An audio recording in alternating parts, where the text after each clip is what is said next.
All the resources that we have just in the program alone is amazing.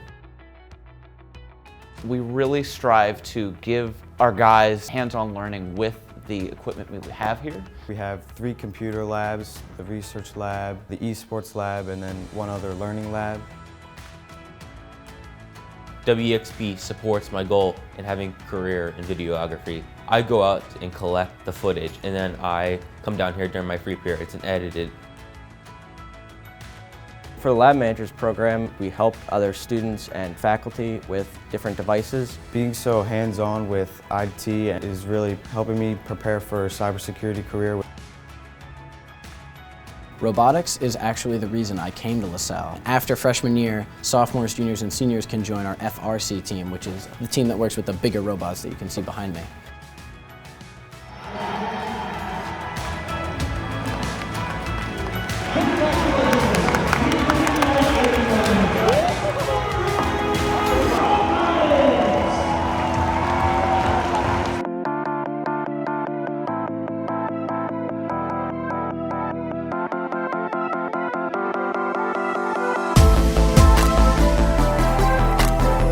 Good morning, LaSalle. My name is Will Ryan, and today I'm joined by Mr. Bielecki.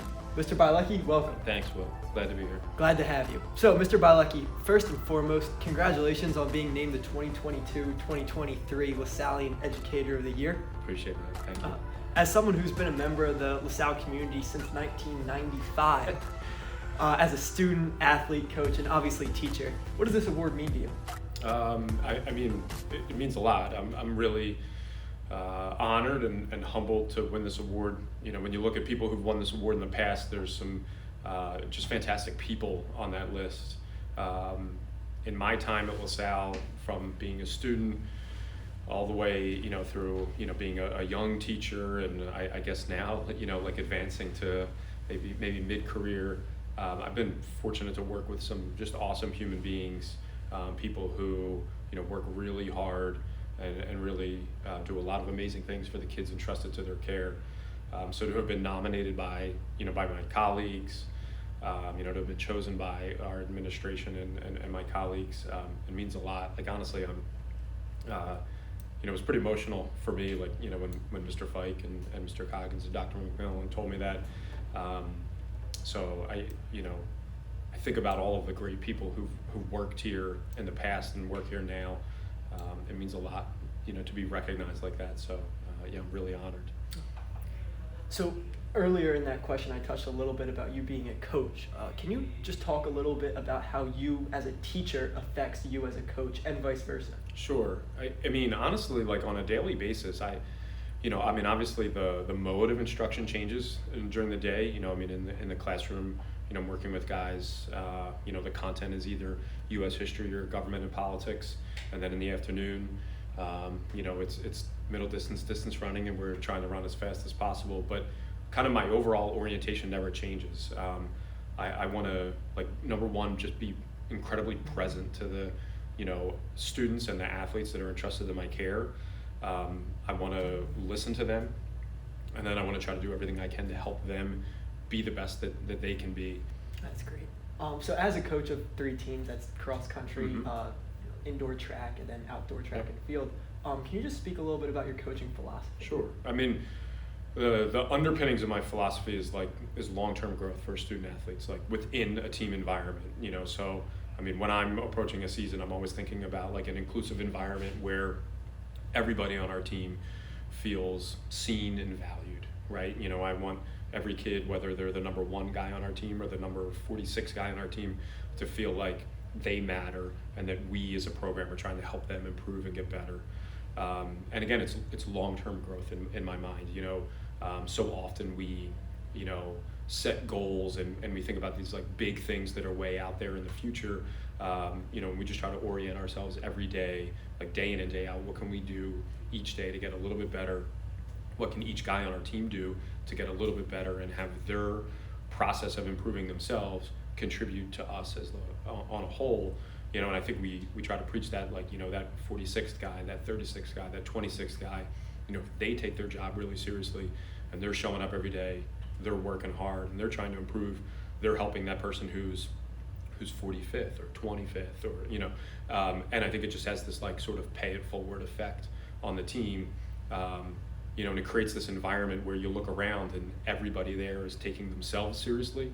Everybody there is trying to get improve through their hard work, and understands that like their work on themselves is contributing to what we're doing on the whole. And that's how I see it in the classroom with you guys too. I know you're trying to learn government and politics, but like you're taking our class really seriously, and contributing to class helps everybody who's sitting around you, become the better student that they're trying to be. Yeah, I really like that philosophy, and that kind of the standard is the same in terms of hard work for 1 through 40. And we're not afraid to say like we're working really hard and we'd like to be excellent, but it's always about like what can you do to improve yourself today. Well, Mr. Bielecki, thank you very much for your time, and again, congratulations on being the Will, thanks for having me. Thank you. Coming up this week, College Interview Day will take place on October 4th. This is a great opportunity for our seniors, as over 60 colleges and universities will be on campus. Good luck, men. Freshman Branch Out Day returns in full force on October 11th. The freshman class and their dads will head to over 30 locations around the Philadelphia area for a day of service. And our fall sports are in high gear. Good luck to the golf team in the PCL Championship on Wednesday, October 5th. Make sure to check out our recent Hail LaSalle Sports podcast with head golf coach Marty Jackson. You can shoot par or under par one day, and then a couple days later, maybe struggle putting and be 4 or 5 over. So it really comes down to mental toughness, and we've also emphasized humility this year. And humility because we are pretty good, but if you start smelling yourself and thinking you're better than that, someone's always going to beat you. The link to the podcast is in the description. I feel like LaSalle is one of those high schools where every single sport team is a really good sports team.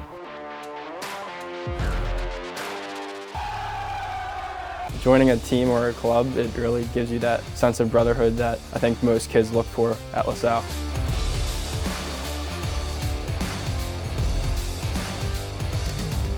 Yeah, I'd say the coaches are supportive because they're constantly encouraging you, and they want what's best for you as well. We have everything on campus that we could ever imagine.